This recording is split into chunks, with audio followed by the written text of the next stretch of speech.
Hello, everybody. I am thrilled to have an old friend of mine and someone whose name we all remember thanks to Mr. Ian Bishop, Carlos Brathwaite. Ricky, welcome to this chat. How are you keeping? Thank you. I'm good. Obviously, it's been a lot different. I know you've never seen my hair this long. So yeah, the quarantine chronicles have begun, man. Yeah, and it's pretty good because the channel's called Cow Corner Chronicles with Chandresh. So it sort of fits in with that. So good to see that your hair's growing so that there's something to look forward to when the lockdown ends. I also like the name, Corner Chronicles. Symptomatic, symptomatic of my batting a bit. Yeah, I love it, man. Okay, let's before we start off, there's a very serious thing that I want to ask you, and this is a question that comes from an old friend of yours. It's a very serious question. Can you give one snap for Mr. Billings, sir? Sir, just one snap, sir. One snap. Legendary. Okay, and remember the name.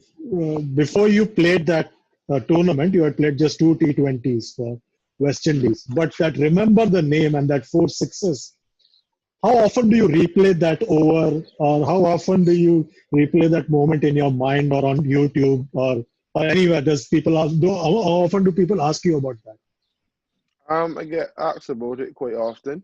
Obviously, it's been 4 years now since the final, but obviously within those 4 years, I wouldn't have come across everyone that would have watched it. So different people that would have watched it live or would have seen it.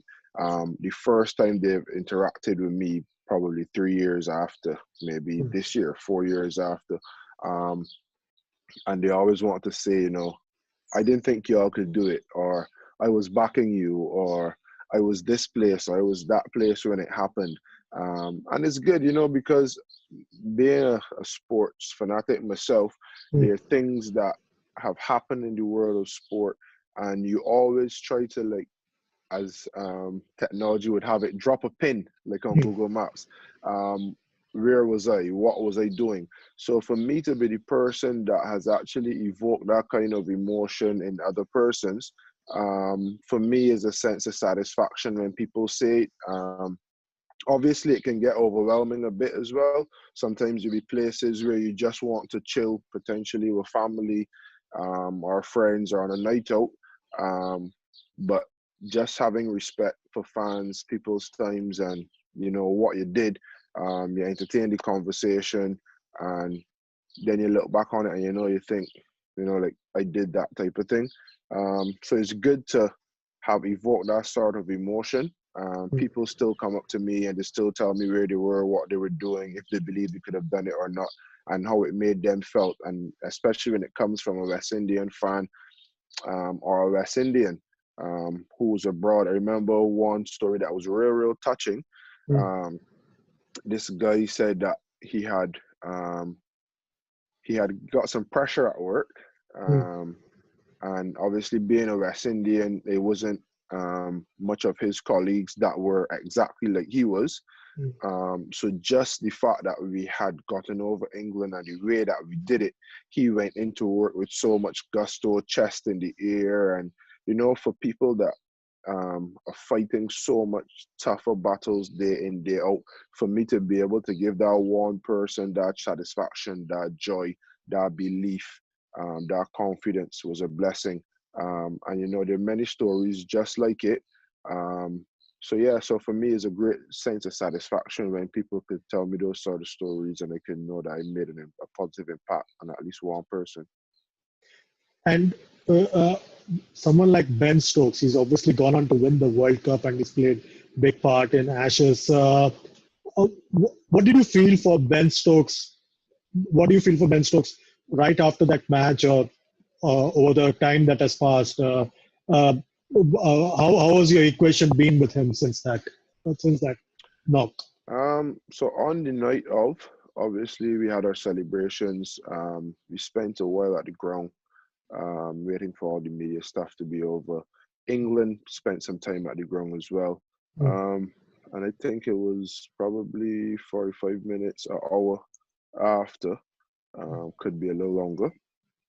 And I went over to the dressing room. Obviously, me and Chris Jordan are good friends, so I asked Chris if I could chat to Ben, and I told him like somebody had to win. Mm, Obviously, it was in the way that he didn't want to be the person to be perceived to have lost it as such. mm, But very well done, and I just shared my admiration for him and for what he had done in cricket up mm, until then. mm, Um, and yeah, and they told him he's someone that I admire, obviously being an all-rounder similar to myself. mm, And I got his jersey as well. mm, Um, and yeah, and he was just like very well played. Congrats. So it was cordial. I mean, I think outside of sport, I think a lot of people see the rivalry on the field, and they think that it spills over off the field, and then that you hate each other or you don't get along. mm, But no, it's been cordial, and ever since I've seen him, whether it's been IPL or England versus West Indies, um, we'd always have cordial conversation, always a shout out. So I think there's mutual respect. There's definitely respect from my side to his, especially for everything he's gone on to achieve in the game since then. mm. Um, so yeah. And Ian Bishop, he's probably one person who's immortalized your name forever with those words. Remember the name. What kind of interactions have you had with Ian Bishop after that or before that? And have you had any kind of history with him in the sense that you knew him from before very well, that it came out so naturally for Bish that night? I didn't know him that well before, but I would say that out of all the West Indian commentators, he was the one that he'd obviously call a spade in the Mm, commentary box, mm, but he'd also be on the pitch the next morning to basically kind of report to you what he commentated. mm, And it was not so much as because he wants you to like him, but it was mm. more of, I saw this and I think this may help moving forward. Okay. Um, and I always respected that. Obviously, they remember the name and the 4 6s, and his voice, as iconic as it is, will be synonymous with myself and that day. Mm, But even after that, it's been a respect um, from me to him, from him to me. And again, it's more about I am seeing it from a commentator's point of view, bird's eye view, um, and this is my belief. And why I think he is or would be a good leader is mm, because of the conversations that he has. It is not you need to bowl out swingers to him or you need mm, to bowl in swingers to him. It is more a case of I realized he was doing this. What was your thought process? mm. What would you do differently? This is what I think. So it was always cordial conversation again, and it was insightful because a lot of times we claim the pundits are experts, and a lot of the pundits are very, very negative. If I play a bad shot, if I bowl a bad ball and it gets hit for four, then fine. Like that is the problem. A Mm, lot of persons are not able to come up with a solution or mm. talk through why the problem was a problem in the first place. And they found that over the years, Bish was very good at translating the problem into a reason and then challenging your decision making for hopefully a better solution in the future. And not many know that the Delhi Daredevils contract for 2016 actually came about following a test debut in Australia that happened earlier in the season. How big a moment was that for you to be picked for Delhi Daredevils and at a very high price as well at that time? What were you doing and what was the feeling like to be picked and then to go on to play for Delhi Daredevils in 2016 for you? Obviously, the professional cricket, I don't think you'll find much professional cricketers now that would say they don't dream of playing in the IPL. You obviously want to represent your nation, that's first and foremost. And I Mm, think everyone would like to experience the IPL in some way, and that it was certainly was a dream of mine after it came up and it blew up the way that it did. mm, And I remember me and my wife were on a staycation back home in Barbados. we knew the auction would be coming up whilst we were on staycation. And I was really looking forward to it. Like, I always follow it, regardless if I think I'm going to be picked up or not. I try to follow all the auctions, all the drafts. And I remember me and Tabrez Shamsi, we had a good rapport from CPL. We stayed in contact. I know we both wanted to be selected.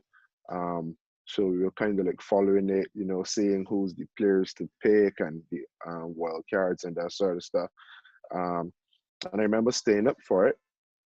Either staying up or got up like real early to see it.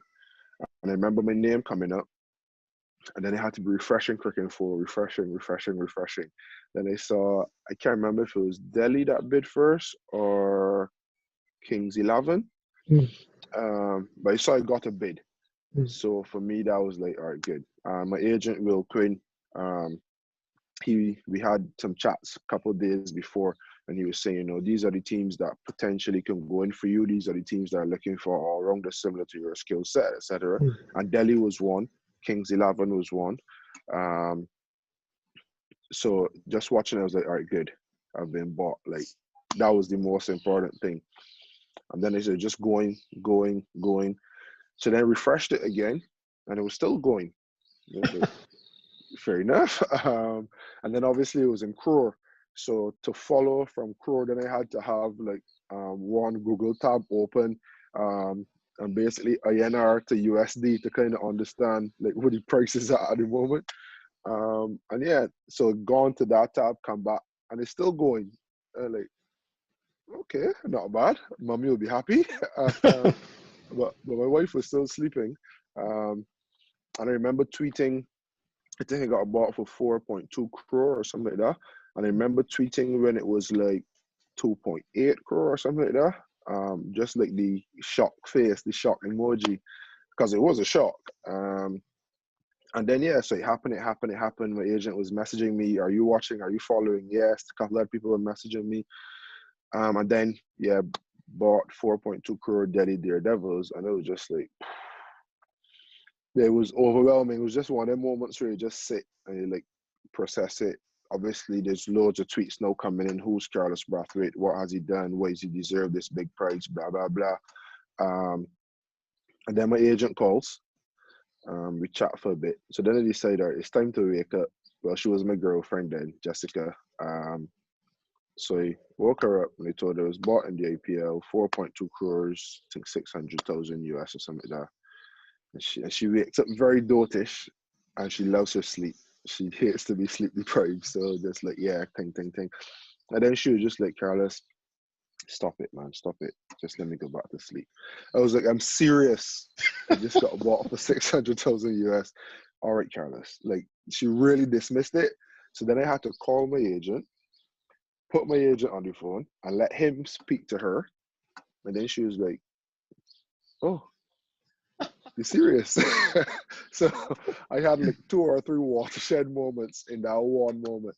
But no, it was after the whole shock of it all, it was good, man. I think as a cricketer, as much as we don't want it to be the case, oftentimes your value is perceived based on if you are selected in these franchise tournaments and how much you're bought for. So to have that sort of price tag on my head, obviously a little bit of pressure came, but more than that, it was the satisfaction of knowing, well, look, I worked so hard over the last few years to get to where I'm at, and now I'm being handsomely rewarded for it. And you obviously made a few friends for life during your stint at Delhi Daredevils. And a couple of your friends at Delhi Daredevils wanted me to ask you, how's your FIFA practice coming along? Because they say that they need some challenge next time you guys meet. You know who I'm talking about. Can you tell us who they are? Can you tell me who you're talking about? Because it cannot be Mr. Karuna, yeah? It's Mr. Billings, Sam Billings. And during IPL, we had a FIFA face-off. Yeah. And we drew 1-1 in the first leg at his home, and then I won 1-0 at my place. So I won 2-1 in aggregate. So, Mr. Billings, sir, and Mr. Karunaya, who probably got in on the act, you all need to sharpen your FIFA skills before you come at me. And talking about sharpening skills, did you or Chris Jordan ever sharpen your singing skills while being classmates with Rihanna? No, that's is different levels. It's different levels. Now Rihanna's is not even slowly. She is idol, and everything she's done, everything she's sacrificed. You see her get to the level that she's at now, and obviously we had her come visit and show some support in the World Cup last year against Sri Lanka, and for her to be at the level that she's at, on par with the Beyoncés of this world, and to still show that humility. So I think she got a private jet, and she was supposed to leave before the game. Obviously, the game was coming down very tight, very tight, very tight. So on one hand, she wanted to have a chat with Mr. Eswick, who's like a father figure to her, myself, Chris. She also wanted to lend her support right to the last ball.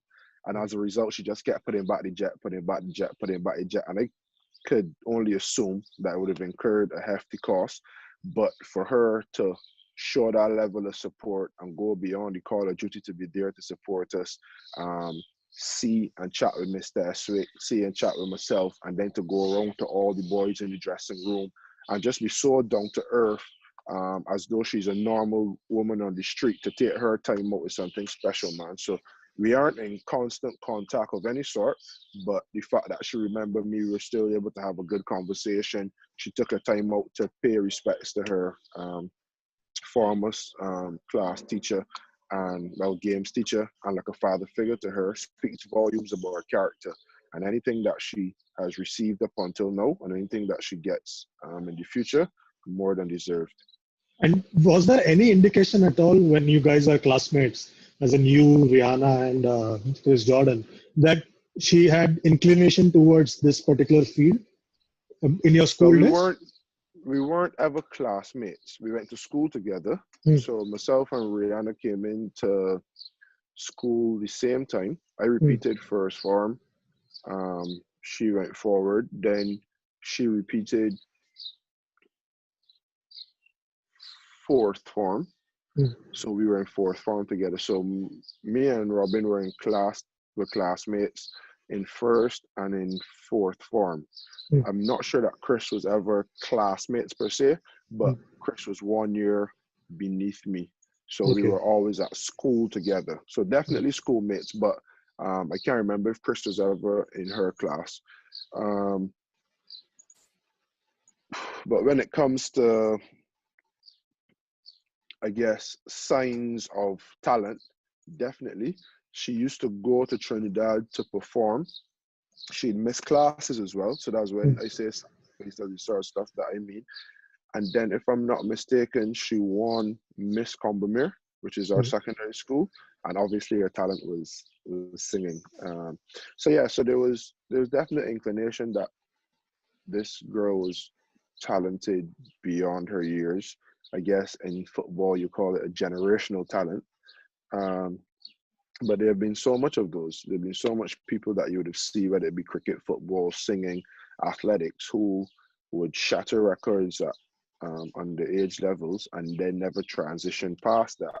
So to not only transition out of secondary school and onto the local and regional stage, but to go internationally, obviously have the hit Pandy replay, and then to take that hit and turn it into global stardom and an iconic status is a whole different level of just skipping class to be flown out and basically sing at a young age. So kudos to her.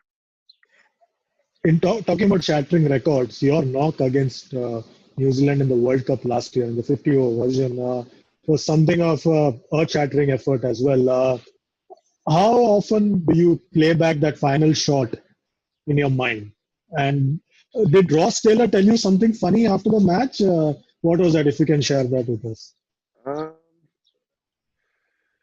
With regards to the first question and playing back the shot, I think it was up till like 3:30, 4 a.m. that night. that morning. And I mean, I gotten into a zone where I was hitting the ball cleanly. That is my area. That's my zone. Um, and it wasn't premeditated of any sort. Like I had a very frank chat with O'Shane when he came out, and I was like, I think we needed 50 runs or so, or 40 enough. And I was telling him, look, I'll just give you 1, 2 balls to block out. If we win this game, I need to score majority of the runs. We got it down to the point where we needed 6 or 7, and in many people's eyes, just get a single, get to the next end. But on one hand, I've been in a similar situation against Afghanistan in the 2016 T20 World Cup, where we needed 6 runs, I think. And I got a full toss and pat it down for a single so it could be on strike for the last over. Nabi bowled the last over to the big side, slow turning wicket, and I faced 3 balls and got out, and we lost the game eventually. And in speaking to a few of the senior guys afterward, they were just like, if you can finish the game in one go, back yourself to finish it, because you never know what happens the other balls. If you can't finish it, then don't take an unnecessary risk. Back yourself to take it as deep as possible. And that's exactly what I told O'Shane. Like, we one hit away. If it comes in my zone, I can try to win it in this ball. If it is a ball that I don't think can hit for 6 or whatever, back up, we'll try to get a single. And even when I look back today, the same night or the same morning of, I thought I could hit for 6. And it's funny because obviously in the World Cup final, I think it was Stokes who got caught by Bolt on the boundary and he stepped back onto the rope. Yeah. So Trent, why didn't you step back on the rope for me? But nah, I think it's just one of them things, man. If it goes for 6, then good shot, gutsy decision, congrats, fearless, that sort of stuff. When you get caught, then it's like, it didn't work, so should have gotten a single. Then I asked myself, suppose I nudged the ball into the leg side and didn't get a single or got a run out going for a single, I would have felt a lot worse. Did O'Shane be bowled on the first ball the next over, or had we got a run out trying to get a single off that last ball, than me backing my ability, backing my talent, and going deep and being caught on the boundary. So I obviously don't like the way it ended. I would prefer to score 85 and we won the game. But having gotten it to that situation, how we got it there, I just would have wished that I got it 2 meters further. And what did some of the New Zealand players, especially Ross Taylor, tell you? To be honest, my mind was a little blank. It was just like, I can't believe it's ended the way it's ended. But I think it was Ross Taylor and Kane, and they were just very well done. Obviously tough luck. But amazing stuff, very well played type of thing. I can't remember if there was a joke somewhere in there or whatever. I tell you too, my mind was just blank. But I just remember, them basically congratulating me for a good knock, and obviously saying tough luck because obviously it didn't get over the line. I don't know if I'm correct, but I believe that your 2 heroes in cricket are Rahul Dravid and Kevin Peterson. You can't get 2 diametrically opposite people as Rahul and KP to be your idols. How? And someone like you, who's closer to KP than Rahul, how is it that you like 2 people so diametrically different? So when I was younger, I was a lot skinnier. I was always slightly taller than everyone else at my age, but I was real skinny. And I was more of a touch player. And I remember under 15, I opened the batting for Barbados, and I batted all 50 overs and got 98 not out. So that was my style of play. Just easy on the eye, just very reliable, very dependent. And they had a few guys in the team who were a bit more muscular, had a bit more power. And I was literally the wall. That was my nickname. And they would score the runs around me. I'd basically block up an end. And I really, really like Dravid. One of the things I really loved about him, funny enough, was he'd play a cover drive, he'd play a flick, and the fielder would have to chase every single ball. They won't catch it, it'll still hit the boundary, but they'll have to chase it. And that was symptomatic of his timing and his effortless stroke play. And I just really, really enjoyed watching him. And obviously, because I saw similarities in my current style of batting, he was somebody that I really, really looked up to. And I remember he got 48 against the West Indies, I think twin 48s or something like that. And those were probably two of the most important knocks in that whole series. And it gave India a platform to go on, and I think either draw or win that game. And he got man of the match, something like that. Yeah. And I remember scoring 100 and having a list of DVDs to choose from, and choosing that one. Obviously, with analysis and picking apart the innings and these times where he struggled and how he got past it, and then he flowed a bit, and then he reined it back after he lost some wickets type of thing. So I really, really liked Dravid. I then got into on the 19 stuff and got started to bulk up a bit, started to hit the ball a little harder. And then I just liked the way KP took apart bowlers. Like, he always seemed in control. He always wanted to be on the front foot, always wanted to be the aggressor. I guess I like players with that mentality who are not conforming to rules, making their own rules as they go along and doing it in a way that even if they fail, is like, I'm going to score in a matter of innings, in a matter of balls, so it doesn't matter. He plays forward, inside edge, it doesn't matter. He'll steer you down. Or he'll walk across and flicker out, swinger through mid-wicket for 4. So I like that sort of brash, but in control, aggression and approach. And that's the way I started to model my batting in a bit. Obviously, it became more powerful, started to thunk a few down the ground. I guess that change or that evolution from idol to idol was a bit about my evolution in physical stature and my mental outlook on batting and the way that I started to approach my innings. Did you tell any of them that you had modeled some part of your career on both of them? Did you ever get a chance? You worked with Rahul at Delhi Daredevil, so did you ever tell him that? So I'll never forget my first encounter. Kurt Edwards, a very good friend of mine, someone I look up to a lot. So he obviously made his debut for West Indies against India, got 100 in, I think, Dominica. That tour came back to Barbados, and he and Munaf Patel had formed a good relationship. And I think it was either a rain break or like a lunch break or something. He told Munaf to tell Rahul, there's a young guy, he's a fan of yours, if you'd be willing to speak to him for 5-10 minutes. So I'd asked Kurt if he could arrange it. And I remember having all these questions to ask. So I wanted to know about slip fielding, because many may not know, but me and Chris Jordan used to field in the slips at school together for about 4 or 5 years. We probably dropped 4 catches total. Okay. First and second slip. So it was like, boom, I want to know about slip fielding. I want to know about captaincy.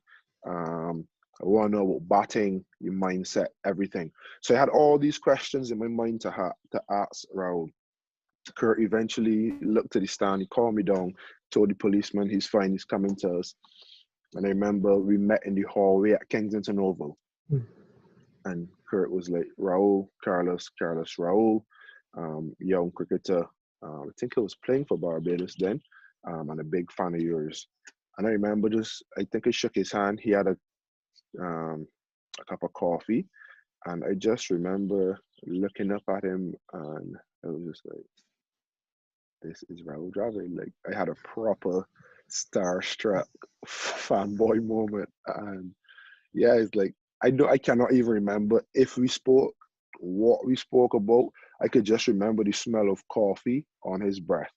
And afterwards, like, someone asked me, like, so yeah, we talked to Dravid about, what did you mention to Dravid? What did Dravid tell you? What was the advice? And I was just like, I don't know. I literally don't know. All I can remember is the smell of coffee on his breath. Obviously, fast forward to 2016 on, he's coach. And I left the World Cup. spent a day in Kolkata, flew the next day to Delhi, and I think we had a team meeting right away. So he met me at the door, and then he was just like, Carlos, welcome. And then I was just like, nah, I can't mess up this time too.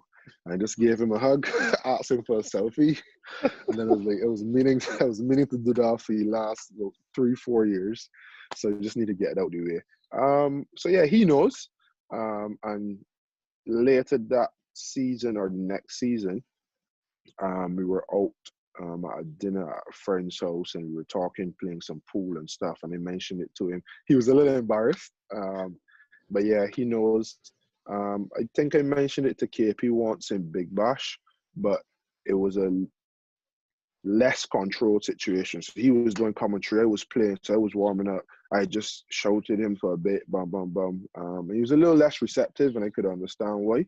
But I've never had the ability to be able to convey how much I had idolized him growing up, like beginning my career.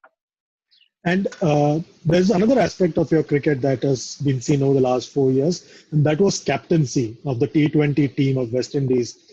How big a moment was that? And now that you're not doing it, how deflating was it to be taken away? So growing up, dreams were play for Barbados, captain Barbados, win a World Cup. Obviously not T20, at that time it wasn't T20. But I always wanted to follow in footsteps of 75 and 79, bringing that glory back. 2004 in England, Champions Trophy was monumental. So it was like, I want to be a part of that. And then to play for West Indies and captain West Indies. And I accomplished those. So when I was asked to be captain, it was like, I don't want to take the reins of captaincy just to tick a box, just to say I've captained West Indies. So when they got the initial call, I said, well, look, let me talk to my friends and family about it, and I'll get back to you. And I spoke to some people that advised me. I spoke to my family about it. It obviously was going to be a big challenge, especially taking over as soon as the World Cup was finished. So basically, your first game is the first game as captain is the first game in defense of or as being world champions. So yeah, it was a little challenging, and I decided, you know what, like these are sort of challenges that you want as a professional athlete. Take the challenge head on. And I messaged and called Sammy and just let him know that I was offered the position and I intend to take the role. I did say at the time though, when I got the interview, I did say that, it was the World Cup. If it was up to me, I'd allow Sammy to lead the team out in Miami for the 2 games against India, and then I could always take over 4 or 5 months later. I think our next assignment was Pakistan in the UAE. And I said it would be fair on him to be able to lead his troops out as world champions, but that is not my call. So whatever the panel decides, I am accepting the offer. If I'm giving it right away, then I'll take it up and we can move forward. If not, I understand. You got back to me, you are the captain, bam, bam, bam. We started to put plans in place. And I guess that first week, knowing that I'd be captain and the joy of it all, we were still going through the test series against India. And then I'd been dropped from test cricket. So it was like, I wanted to play test cricket and it wasn't in the team. So that was a bit deflating. But then I was captain. So it was like, all right, cool. You probably got like an extra week or so to make plans and, watch back some T20 cricket, try to talk to some people who you trust about leadership. Because I think captaincy is leadership. So I had my stint, 3 years. I don't think that I probably don't think we played 2 series with that full World Cup winning team. So it was more of a case then of me being a bridge between what was a very successful team under Sammy, who would have won 2 World Cups and made it to knockouts in the 2014 World Cup, and then basically me ushering a new set of talents in. So I hardly played with Sunil. Had injuries. Chris, same thing. Pollard had a few injuries and was unavailable for some parts. Bravo, I think, had problems with the board. So there were a lot of reasons. Russell had injuries as well. So that the core of that team was unavailable. Badri had retired. So I don't ever equate my captaincy stint in comparison to the stint of Sammy or to what the team would have done prior, because my stint and my evolution, or the beginning of the evolution after that 2016 World Cup, was not in comparison or in conjunction with what had gone beyond, or well, before the 2016 World Cup. So I look back on my stint with pride.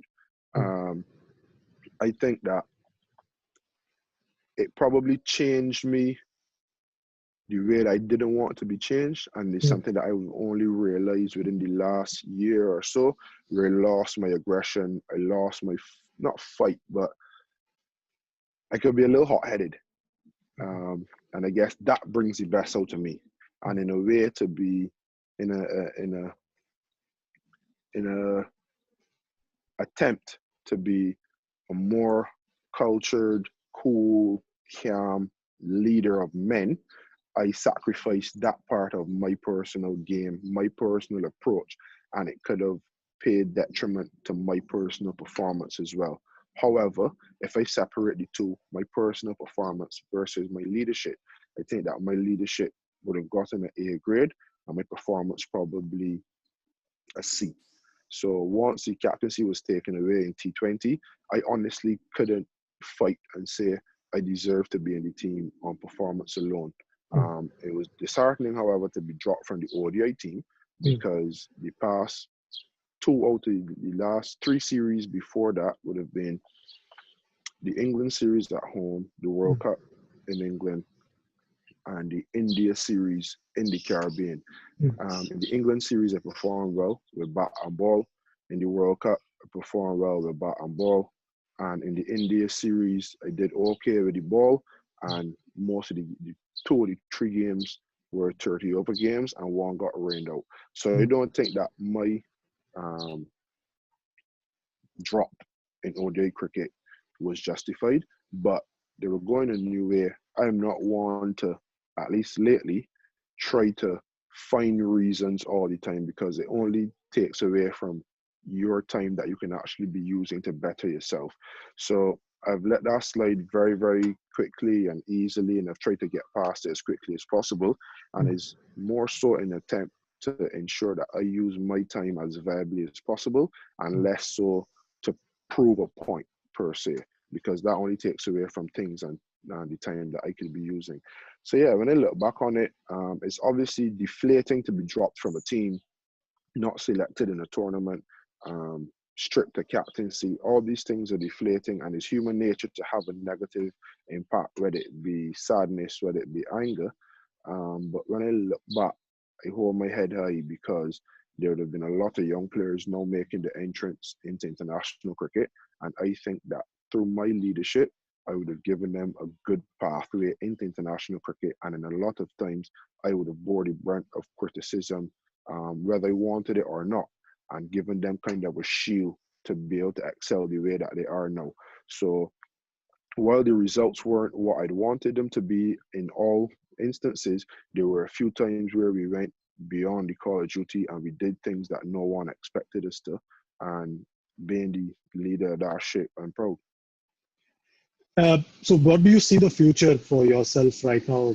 Do you want to continue being playing in the franchise circuit, and at the same time attempt to make a comeback to the West Indies team? And are you looking at the shorter formats more than the longer format? What is your own future goal and ambition? Well, I haven't played first class cricket for 4 years, so I don't think first class cricket is a reasonable ambition to have. There's a 50 over World Cup in 2023. There's obviously the T20 World Cup at the end of this year if it goes ahead. There's also a T20 World Cup next year, 2021. Obviously, you want to be involved in World Cups. I, from a first-hand perspective, would have seen how good performances in the World Cup could potentially change your life. So obviously, that's a goal, to be present in one, two, hopefully all three of those World Cups. Mm. And I think between now and then it's just a process. If that process culminates with selection, then whoop to do. If it doesn't, then there's a bigger picture, and that would be trying to get myself in physical and mental shape, Mm. trying to stay there, and then for me to try to lead a life that my family will be proud of, and to eventually start and run a family that society will be proud of as well. So, I mean, cricket right now is Carlos Brathwaite, and that's the biggest thing. But leading into your, what you call, I guess, twilight years and preparing for retirement and the back end of your career, there are bigger fish to fry. And whilst you need to make sure that cricket um, gets as much attention as possible, you need not pass up and neglect other parts of your life as well. So for me, moving forward, still working out as best as I can, still practicing as hard as I can. And I think the goal for me right now was, it has been over the last couple months, to strip back the layers and forget about selection, forget about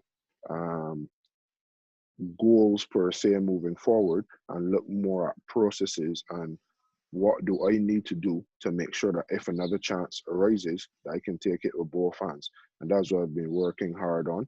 And I think once I get myself in a position that I can maximize the opportunity, then we could then start looking a little bit more towards selection of certain teams, um, participation in certain franchise tournaments, etc.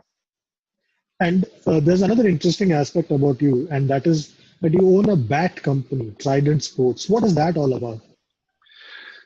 So I played professional cricket in Ireland for a couple of seasons, and I remember the very first season I wanted a long blade bat, but couldn't find any, and none that were good enough quality. And obviously, I wanted to make a good impact. First time away from home for 5, 6 months, um, and I remember seeing all these English guys and Irish guys who were similar age, probably a little younger, in my opinion, not as talented as I were, but they had Kookaburra deals, GM deals, Chronicles deals. So I was thinking, why a young man from the Caribbean who's come up through the ranks playing for Barbados, has a potential future to play for West Indies, why can't I get a back contract?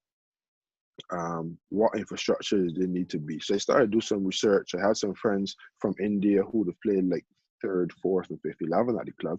And I started to do some research and ask some questions about where are bats made, who makes bats, what's the process, can I get a bat custom made for me? And through that conversation, then they were just like, oh, well, you can get pads and stuff made if you want your pads a little longer, if you want your gloves a little bigger. So, okay, and if I want to start a brand, like, what's the process there? So through having those conversations, I eventually started to write up some stuff, make some notes, do some research, and put it all together. Um, and there's a broken trident in the Barbadian flag Mm. that signifies our break away of the rule from England and Mm. basically our independence. And I thought, you know what, I'm a Bajan at heart and I want to show that loyalty in this brand, because the whole reason of starting the brand is for me to be able to support young guys who may be in the same position as I am in now, moving forward to accelerate their careers. So got that first order out of the way, and the rest, as I say, is history. So it's been going on for about 10 years, becoming more and more stable. I got a good friend of mine who's now my advisor in Mm. all things business, financially. He came on and he helped me to run it since 2014. Um, and yeah, we've been doing some good things. We sponsor Haley Matthews. At one point in time, we had DeAndre Dottin, Raymond Reefer, who played for West Indies, Sunil Ambers.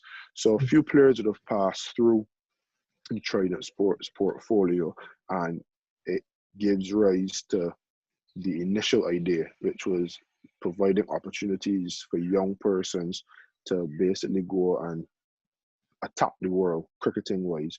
And it's done with cricket kit, designed and branded in the Caribbean. And funny story about the bat that was used in the final. Mm. My good friend, he's now the bat maker at Trident, Errol Edie, very good with his hands. So he Mm. built a step for my house by hand without plan, anything. And I just asked him a time, you think you can make a cricket bat?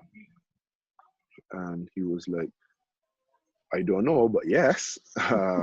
So we started looking into how do you actually make a bat. We started to learn about clefts, clefts and handles. So I reached out to one of the Mysore players and asked if he could send some clefts in, send some handles as well, and then send some part-made bats. So we went through the whole process of shaping the bat and all that. And then Errol came to England, worked with Tim Keeley for a week or so. And then he came back and he was like, Carlos, I can make a bat for you and I want you to use it. So he got these willows from Tim. Boom, he made one. And he always recalls him screaming in the yard like 1 a.m. a morning. And his wife waking up very, very angrily asking what's up. He just saying, look, they just made this bat for Carlos. And this bat is a pinger. I got something happened with this bat. And she just said, all right, cool. You know, like obviously she don't appreciate it. So a week later, I guess, or a few days later, Pollard then pulls out of the World Cup through injury. And I'm selected as a replacement. So he was like, Carlos, this is perfect. Take this bat with you. So I had no plans on using it, I can be honest. But I said, I'll take it. So the bat I was using at the time was light. This bat had a little more weight. And I remember playing against South Africa, and I think David Visa was bowling some cutters, and it was swinging too early all the time and missing. So I called Ashley Nurse, and they said, bring my other bat for me. It's a little heavier, but and then I went on to get like 14 or so in the back end, hit a 6. That basically sealed the game, single, we won the game. And I was like, cool, you know, I could stick with this. Yeah. And that bat eventually hit the 4 6s that won the World Cup.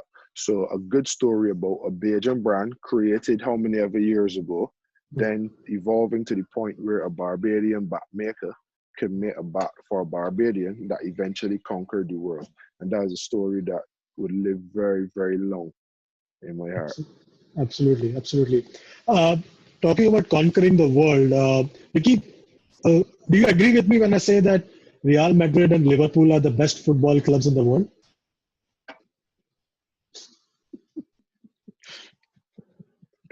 I know that was a bit. Manchester United all the way. And any particular reason for that? I gotta be honest. I can't remember exactly when I started supporting Man United. I think it could have been around '99 with the treble. But the first team I really used to support was Fiorentina with Batistuta and Rui Costa. And I think after the treble, I started to follow Man United a lot more. And then I eventually became like a diehard researcher to a fan, now a diehard supporter type thing. So I think it just evolved over the years. Ricky, thanks a lot for your time. I hope the next time we meet you, you've had a haircut and you're still smiling, you're still laughing, and we should go get one back at Sam, because the next time I talk to Sam, I'll probably take questions from you for Sam. And Tarun, I've already... Ask him about the FIFA face-off in 2016. Thanks a lot, Ricky. Thanks a lot for your time. It was really fun chatting with you. Hope you stay safe, stay indoors, and get a lot of practice whenever you can. Thanks, man. It's been a pleasure. Take care. Take care. Thanks a lot.